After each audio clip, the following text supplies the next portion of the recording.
மானங்கெட்ட, ஈனங்கெட்ட, இனவரவு கெட்ட ஒரு கேவலப்பட்ட கட்சி உலகத்திலே இந்தியாவில் உண்டென்றால் அது காங்கிரஸ் கட்சி தான். என் அன்பு எதற்காக காங்கிரஸ் கட்சியை வீழ்த்த வேண்டும் என்று நாங்கள் இவ்வளவு குலத்தோடு இருக்கிறோம்? எதற்காக?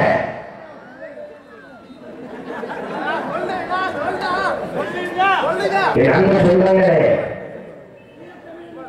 இந்திய கடற்கரையிலே மீன்பிடிக்க சென்ற என் ரத்த உறவுகள் 550 பேரை சிங்களம் கொண்டிருக்கிறார். தடுக்கவில்லை காங்கிரஸ்.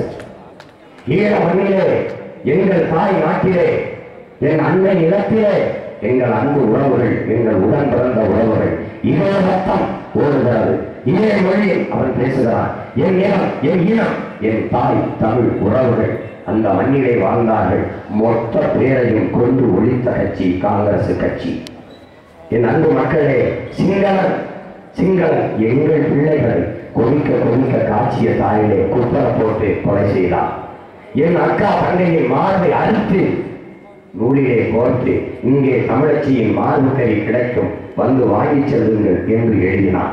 என் அண்ணன் தங்கையின் தொடைகளை பிளந்து மேசையில் அடுக்கி இங்கே தமிழனின் தொடைக்கறி விற்கப்படும், வாங்கி செல்லுங்கள் என்று எழுதினார்.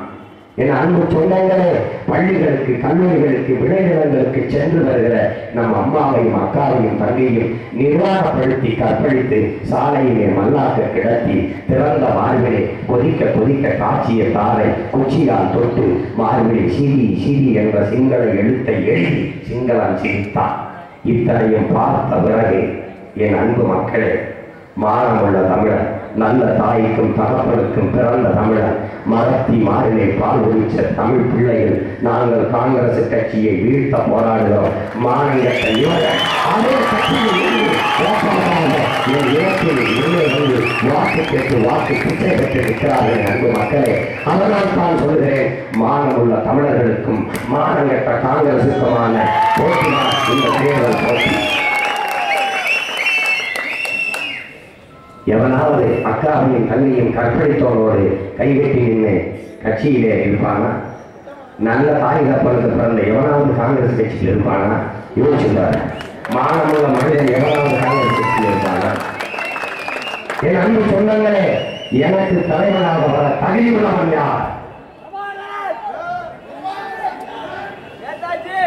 எனக்கு தலைவனாக வர தகுதி உள்ளவன் என் பசி அறிந்திருக்க வேண்டும், என் பட்டினியை உணர்ந்திருக்க வேண்டும், என் கவலைக்கு ஆறுதல் சொல்ல வர வேண்டும், என் கண்ணீரை குறைக்க விரல் நீட்ட வேண்டும்.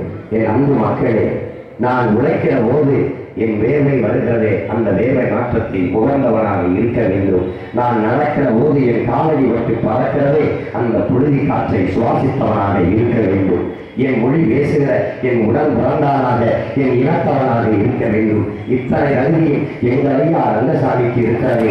எந்த அருவி இத்தாலி போராட்டு சாமிக்கு இருக்கிற அறிவுரை என்னுடைய திறந்திருக்கிற என் தமிழ் சொந்தங்கள் கேட்க வேண்டும், சிந்திக்க வேண்டும். நான் இந்த ஐயா ரங்கசாமியை இந்த மண்ணின் தலைவனாக ஏற்கிறேன். நீ என்ன காரணத்தைக் கொண்டு இத்தாலி போராடு இருக்கிறார்?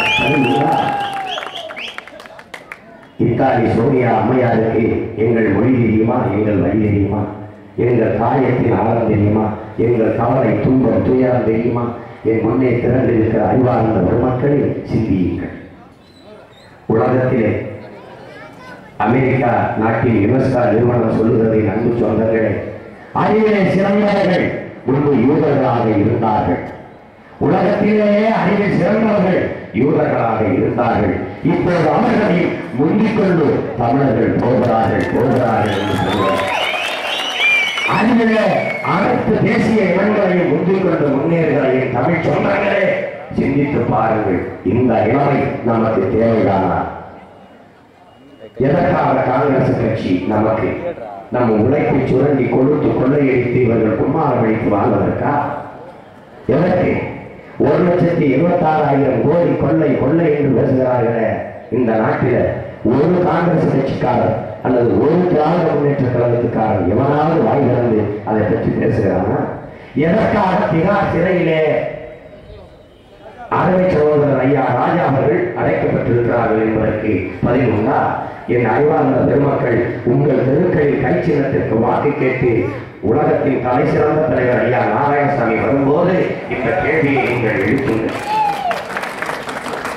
எதற்காக திகார் சிறையிலே ராஜா, எதற்காக ஒரு உதவியாளர் சாதி பாட்சா தற்கொலை செய்து கொண்டு இறந்தார், எதற்காக ராஜாவின் உறவினர் 2 நாட்களுக்கு முன்பு இறந்தார், இதற்கு பதில் சொல் என்று கேளுங்கள். பதில் உள்ளா?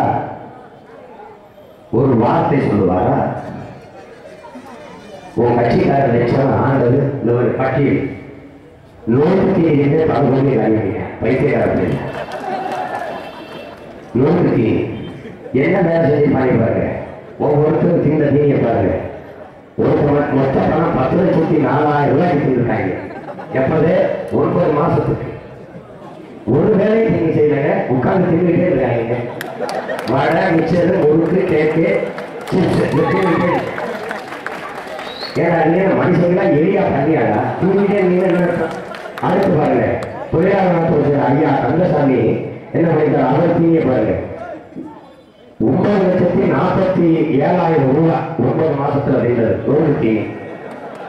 ஆமா, இதுல தேவையான பிஸ்கட் மட்டும் 3,49,648 ரூபாய். டீ குடிச்சே பணம் செலவு பண்ணிடுறாங்க. பிஸ்கட் இருக்கேன். அடுத்தது ஐயா கல்வித்துறை அமைச்சர் ஷாஜகான் அவர்கள், அவர் வீட்டை சரி செய்து 35 லட்சம் ரூபாய் செலவு பண்ணியிருக்கிறாரு. அதுபோக 2,79,000 ரூபாய் கணக்காட்டினால் 1 மாசத்துக்கு தின்பண்ட செலவு. அடுத்து நம்ம ஐயா சுகாதாரத்துறை அமைச்சர் நமச்சிவாய் அவர்கள், அவர் தன்னுடைய செலவு தொகை அலுவலகத்தை அலங்காரப்படுத்த 25 லட்சம் ரூபாய் செலவு பண்ணியிருக்கிறாங்க. அப்புறம் அவர் அந்த 9 மாசத்துக்கு திங்கிறதுக்கு செலவு பண்ணது 75 லட்சம் ரூபாய், 75,000. அவர் மொத்த செலவு 6,88,000. 1 மாச செலவு 75,000, 9 மாச செலவு 6,88,000. தலை சுற்றி விழுந்தாது இன்னும் இருக்கு, கொஞ்சம் இருக்கு. உள்துறை அமைச்சர் மரியாதைக்குரிய, போற்றுதற்குரிய, வணக்கத்திற்குரிய மாண்புமிகு வன்சராஜ் அவர்கள் 2008 டிசம்பர் 5ஆம் தேதி 3 நாள் மட்டும் தின்பண்டங்களுக்கு 60,000 ரூபாய். ஆமா, அப்புறம் இவருடைய 9 மாத தின்பண்ட செலவு 4,35,000 ரூபாய். சிந்திச்சு பாருங்க. ஐயா முதலமைச்சர் பெருமதிப்புக்குரிய பெருமகன் வைத்திருக்க அவருடைய செலவுனா 10,04,000 ரூபாய். யோசிச்சு பாருங்க. ரொம்ப வசதியான நாடு. இந்த நாட்டில் தான் என் அன்பு மக்களே 40 கோடி மக்கள் ஒருவேளை சோற்றுக்கு கூட வழி இல்லாமல் பட்டினி கிடந்து சாகிறார். ஒருவேளை சொல் என்ன நிலைமைங்க? 1 ரூபாய்க்கு அரிசி போட்டா தான் வாங்கி சாப்பிட்டு வாழ முடியும். எங்க மாநிலத்தில் போன 5 வருஷத்துல 1 ரூபாய்க்கு அரிசி. இந்த 5 வருஷம் ஆக வருகிற ஐயா தலைவர் கலைஞர் அவர்கள் தேர்தல் அறிக்கையில அந்த 1 ரூபாயை தூக்கிட்டு அந்த அரிசி இலவசம் விட்ட. ஏன்? வளர்ச்சி, மக்கள் வளர்ந்துட்டான். எப்படி? 1 ரூபாய் கொடுத்து கூட வாங்கி தீர்க்க முடியாத வட்டற்ற நிலைமைக்கு வந்துட்டான். அதனால அந்த அரிசி இலவசம். அரிசி இலவச மக்களை தீப்பற்றி 2 ரூபாய். அரிசி இலவச மக்களை அது சாப்பிட்டு கட்டு கொடுப்பாங்க 4 ரூபாய். அரிசி 1 ரூபாய்க்கு விற்றது என் சொந்தங்களை அவரு 6 ரூபாய்க்கு விற்றது. மாடு நம்மளை விட விலை உயர்ந்த உணவை திங்குது. மாடு நம்மை விட விலை உயர்ந்த உணவை திங்குது. அரிசி 1 ரூபா, உப்பு 9 ரூபா. அரிசி 1 ரூபா, மண் 20 ரூபா. அரிசி 1 ரூபா, பருப்பு 100 ரூபா. அரிசி 1 ரூபா, வெங்காயம் 200 ரூபா. அரிசி 1 ரூபா, வெள்ளப்பூண்டு 450 ரூபா. என் அன்பு மக்களே, கடைக்கு சென்றா விலைவாசி அப்படின்னு எழுதி வச்சிருக்கு. ஏன் தெரியுமா? விலைவாசி நாக்காம போயிடுது. ஏன்னா வாசித்தவர்களும் வாங்க முடியாது. வெள்ளப்பூண்டு 450 ரூபாய்னா இவன் வாங்குவானா? நான் இருந்து சாப்பிட்றேன். முன்னாடி வெங்காயத்தை உடிச்சாத்தான் கண்ணு கலந்து அன்பு சொல்றாங்க. இப்போது விலையை நினைச்சாலே கண்ணு கலங்குது. இந்த விலைவாசியை குறைக்க தடுக்க காங்கிரஸ் கட்சி ஏதாவது ஒரு முயற்சி எடுத்ததுண்டா? பள்ளி கட்டணத்தை குறைக்க போராடி இருக்கிறோம். பேருந்து கட்டணத்தை குறைக்க போராடி இருக்கிறோம். மீனவர் படுகொலையை தடுக்க போராடி இருக்கிறோம். எரிபொருள் பெட்ரோல் டீசல் விலையை குறைக்க போராடி இருக்கிறோம். எண்ணற்ற போராட்டங்களை இந்த மண்ணில் மக்கள் நாம் செய்திருக்கிறோமே. இதில் எதையாவது ஒரு போராட்டத்தை இந்த மக்களுக்காக காங்கிரஸ் கட்சி அதன் தலைவர் நாராயணசாமி இன்றைய முதல்வர் ஐயா வைத்தியலிங்கம் செய்ததுண்டா? என் அன்பு மக்களே, இத்தனை போராட்டத்தை இந்த காங்கிரஸ் கட்சிக்காரர்களை எதிர்த்தேதான் நாம் போராடி இருக்கிறோம் என்பதை நீங்கள் மறக்கக்கூடாது. ஒரு நன்மை இந்த காங்கிரஸ் கட்சிக்காரர்கள் இந்த நாட்டுக்கு செஞ்சது ஒரு நன்மை, ஒரே ஒரு நன்மை இருக்கு. ஊழலில் தலை சிறந்த நாடு இந்தியா என்று உயர்த்தி காட்டியது. இவரை அமெரிக்க அதிபர் ஒபாமா தலை சுத்திட்டாரு. இவரை அமெரிக்காவில் அதிபராக இருந்ததை விட இந்தியாவில் போய் செய்தி தொடர்புத்துறை அமைச்சராக சொல்றார். அமெரிக்க நாட்டின் வல்லாதிக்கத்தின் அதிபராக இருக்கிறது கூட நமக்கு இவ்வளவு பறந்து ஒரு துறையை ஆட்சிட்டா. அலைக்கற்றை ஒதுக்குவதில் நண்பு மக்களே, அந்த அலைவரிசை பல தீவிரவாதிகளுக்கு விற்கப்பட்டிருக்கிறது. இந்திய நாட்டின் பாதுகாப்புக்கே பேராபத்து. அந்த அலைக்கற்றை வைத்துக் கொண்டு பல்வேறு நாடுகளின் தீவிரவாதிகள் இந்திய நாட்டில் எல்லா செயல்திட்டங்களையும் ஒட்டு கேட்க முடியும். இவ்வளவு பெரிய பேராபத்தை உருவாக்கிய கட்சி காங்கிரஸ் கட்சி.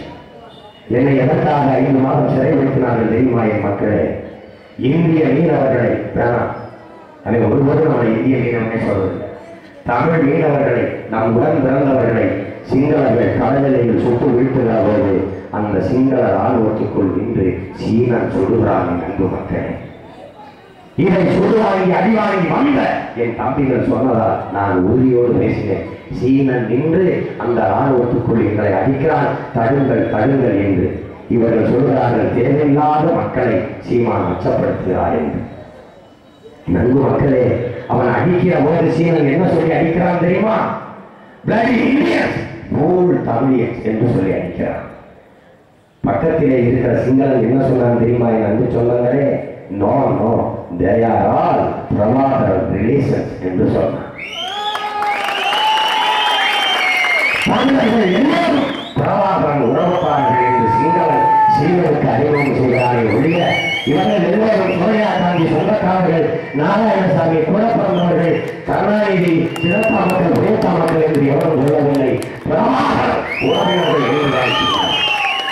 என் அன்பு மக்களே, இதிலிருந்து ஒன்றை தெரிந்து கொள்ளுங்கள். தமிழர் என்ற தேசிய இனத்தின் முகம், முகவரி, அடையாளம், உயிர் எங்கள் தலைவர் பிரபாகரன் தான் என்பதை நீங்கள் தெரிந்து கொள்ளுங்கள்.